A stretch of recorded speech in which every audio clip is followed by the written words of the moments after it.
Welcome back here, guys, to recap.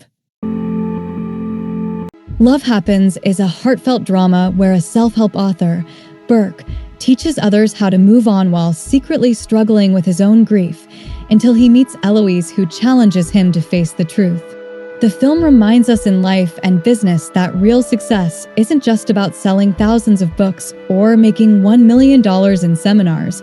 It's about honesty, healing, and building genuine connections. It teaches that money and reputation can open doors, but true growth comes when you embrace vulnerability, reconcile with the past, and invest in relationships that matter.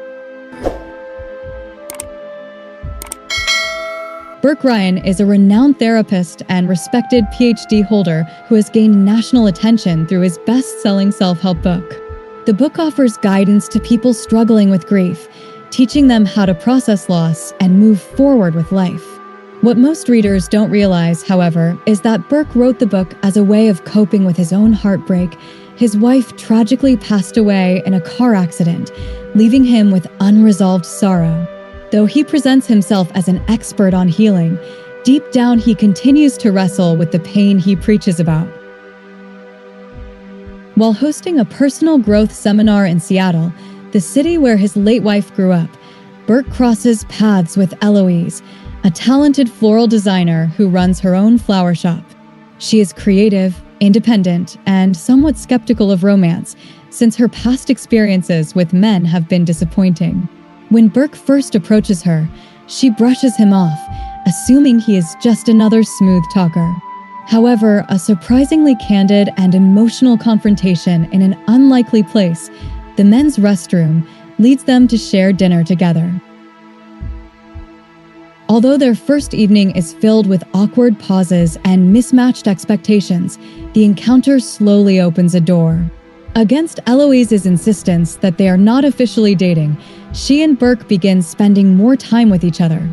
Through these interactions, Eloise challenges Burke to be more genuine and confront the very emotions he has been avoiding. Meanwhile, Burke tries to steer clear of his disapproving father-in-law, who sees through his facade and criticizes him for failing to live by the lessons he gives to others. Life lesson: Burke's journey shows that healing isn't about pretending to have it all figured out, but about facing pain with honesty. Losing his wife left him broken, yet writing and speaking about grief allowed him to help others while slowly confronting his own. From Eloise, he learns that vulnerability opens the door to real connection, even when past relationships have left scars. The lesson is that life's progress comes not from avoiding grief or rejection, but from embracing authenticity. Second chances.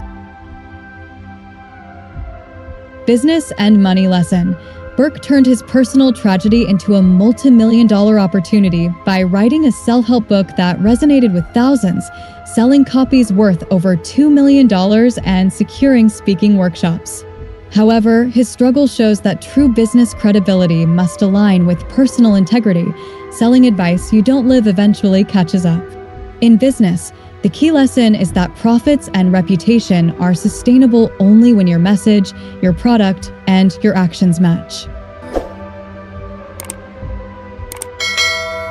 At the heart of the workshop, Burke notices one participant who seems distant and withdrawn, a man named Walter. Once a skilled contractor, Walter's life took a devastating turn when tragedy struck.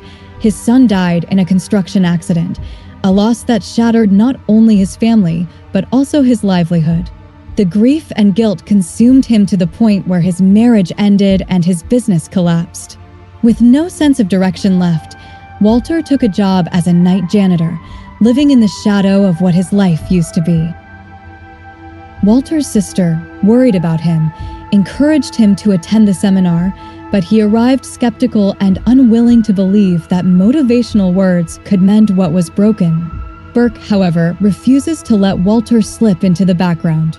With patience and compassion, he works to uncover the man's buried strengths. Burke doesn't just talk about healing, he demonstrates it by guiding Walter to reconnect with the part of himself that once built, created, and thrived. Burke helps him see that his passion for construction can still be a foundation for renewal. In a powerful gesture, Burke gifts him a new set of tools, symbolizing a fresh start and the hope of rebuilding both his work and his life. Life lesson. Walter's story shows that even after devastating loss, his son's death, a broken marriage, and the collapse of his business, life can still offer a second chance.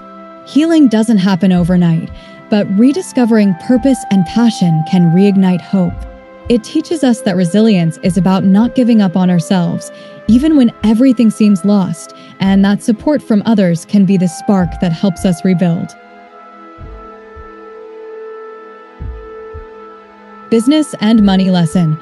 Walter's comeback highlights the importance of investing in the right tools, both literally and figuratively. Sometimes, a fresh start requires tangible resources, like Burke buying him new construction tools to turn an idea into action. In business, a few hundred or even a few $1,000s invested in the right equipment or skills can create opportunities that generate many times that amount in income. The key lesson: smart, timely investments can rebuild not just a career, but a sustainable financial future.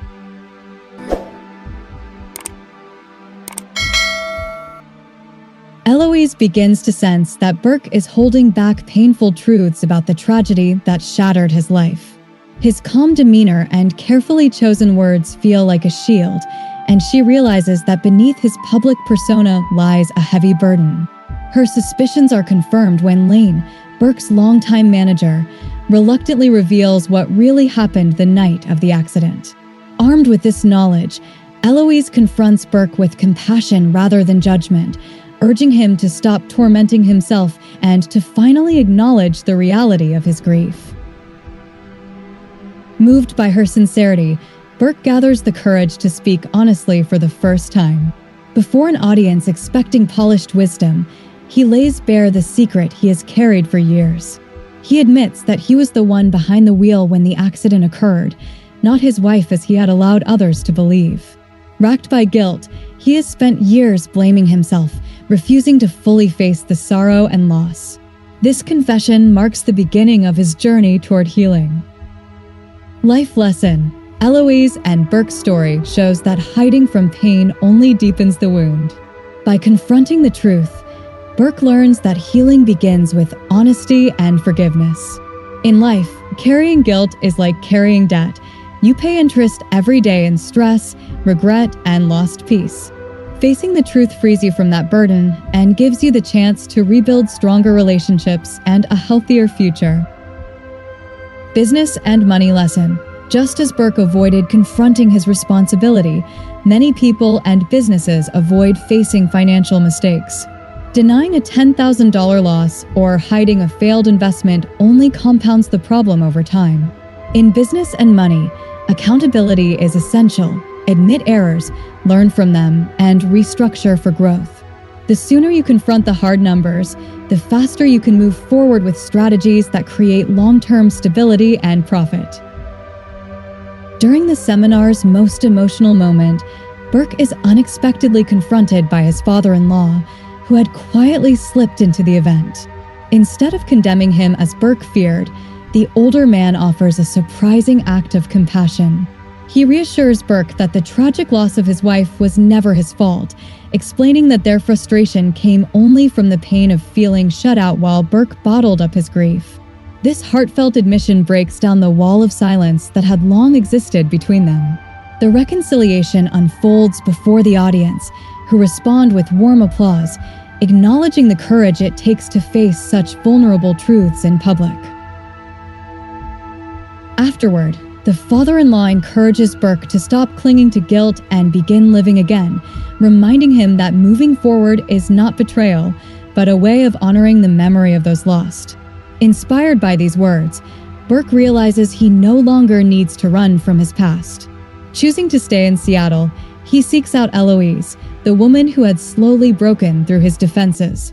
He tells her that while she had known the closed-off version of himself, he now wants to offer her the open and present side, the man ready to truly connect.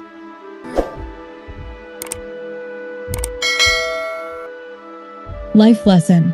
Burke's reconciliation with his father-in-law reminds us that healing comes when we stop carrying guilt that isn't ours and allow others into our grief. True growth means moving forward, not by forgetting the past, but by embracing love and connection again. Life teaches us that no matter the pain, opening your heart can lead to second chances and renewed purpose. Business and money lesson. Just like Burke's audience applauded his moment of honesty, business thrives when leaders show authenticity and vulnerability. Trust and connection often matter more than numbers on a balance sheet, but when combined, they create real impact. For example, a $1 million brand built on genuine relationships and resilience can outlast a $10 million brand built on pride and isolation. During its production, the film was originally titled Brand New Day and Traveling, reflecting the evolving creative vision behind the story. Set against the rainy, picturesque backdrop of Seattle, Washington, the narrative captures both the beauty and the emotional depth of the city. Filming took place in Seattle as well as nearby Vancouver, British Columbia, allowing the filmmakers to combine authentic urban settings with versatile shooting locations. Upon its home release on DVD and Blu-ray in early 2010, the movie attracted a strong audience, earning over $7 million in domestic sales. The film's heartfelt themes of love, loss, and personal growth resonated with viewers, making it a memorable romantic drama. Thank you so much for watching.